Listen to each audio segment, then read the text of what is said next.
Саламатсыздар ма білімгерлер? Мен осы 3-ші топ шебері Жайлаубай Үкілман. Бүгінгі сабағымда тақырыбы IP, DNS адрестермен жұмыс. Адрес типтері: физикалық, желілік және белгілік. TCP IP желісіндегі әрбір компьютердің 3 деңгейлі адресі бар. Түйнектің жергілікті адресі технологиямен анықталатын, оның көмегімен жеке желі құрастырылған.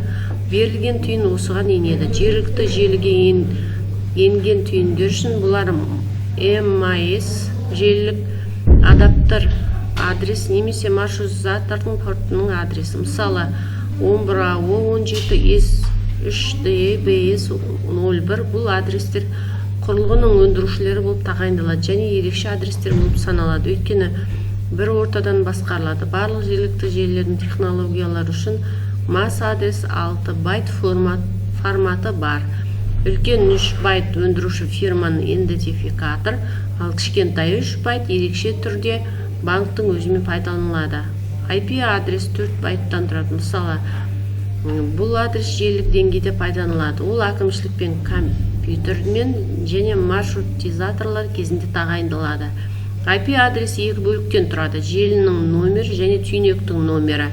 Желінің номерін егер интернет құрама бөлігі ретінде жұмыс істеу керек болса, әкімгер өз еркімен таңдалуы тиіс, немесе Internet Network Information Center NICE арнайы бөлімшесінің ұсынуымен тағайындалады. Әдетте интернет қызметінің провайдерлері NICE бөлімшелерінен адресті диапазонын алады, ал кейін оны өзінің абоненттік арасында бөледі.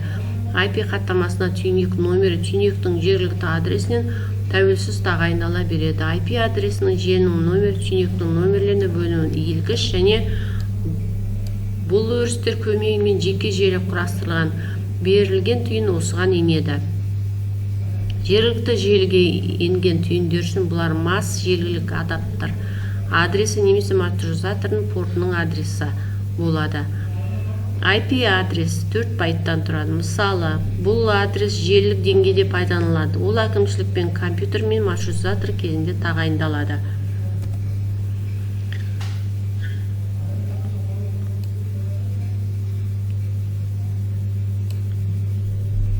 IP адрестер негізгі 3 класы. IP адрес 4 байт ұзындығы бар және әрбір байттың мәні нүктемен бөлінген ондық формасын ұсынатын 4 сан түрінде жазылады. Мысалы, адрестің ұсынатын әдеттегі ондық форма.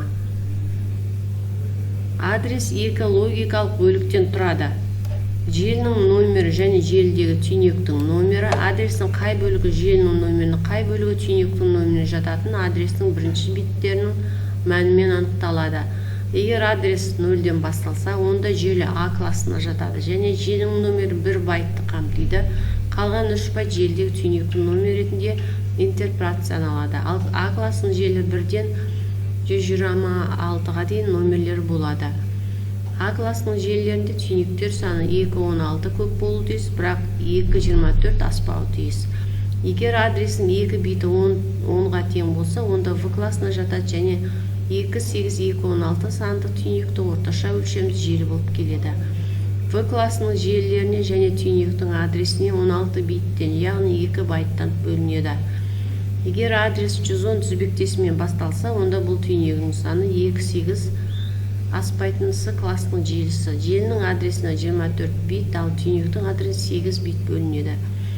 Егер адрес 110 тізбектесімен басталса, онда D класының адресі болып келіп, ерекше мультисайт топтық адресін білдіреді. Егер плакатта тағайындау адрес ретінде D класы көрсетілсе, онда бұндай пакетті осындай адрес берілген түйнектер алуы тиіс. Сызбада әрбір желінің класына сай келетін желі номерінің диапазондары келтірілген. DNS Domain Name System бұл интернет желісінде түйнектерді идентификациялау үшін иерархиялық жүйені қолдайтын бөлінген мәліметтер базасы. DNS қызметі IP адресінің түйнектің белгілі бір атауы бойынша автоматты іздеу үшін арналған. DNS хаттамасы қолданбалы деңгейдің қызметтік хаттамасы болып келеді. Бұл хаттама симметриялық емес, онда DNS серверлер, DNS клиенттері анықталады. DNS серверлер белгілі атаулар және IP адрестен сәйкестігі туралы мәліметтер базасының бөлінген бөлігін сақтайды. Бұл мәліметтер базасы интернет желісінің әкімшілік домендері бойынша бөлінген. DNS серверінің клиенттер өзінің әкімшілік домені DNS серверінің IP адресін біледі және IP хаттамасы бойынша тапсырыс береді. Онда белгілі бір атауларды хабарлап және оған сәйкес IP адресін қайтаруды сұрайды. Егер сұралған сәйкестік туралы мәліметтер берілген DNS сервер базасында сақталса, онда ол дереу клиентке жауап береді. Егер жоқ болса, онда ол басқа доменнің DNS серверіне тапсырыс жібереді. Ол өз тапсырысты өңдейді және оны басқа DNS серверге бере алады. Барлық DNS серверлер иерархиялық түрде қосылған. Интернет желісінің домендер иерархиясына сәйкес. Клиент осы серверлер атауын керекті суреттеулерді таппайынша сұрауын тоқтатпайды. Клиенті компьютерлер өзінің жұмыстарының сенімділігін жоғарылату үшін IP адрестің бірнеше DNS серверлер пайдалана алады.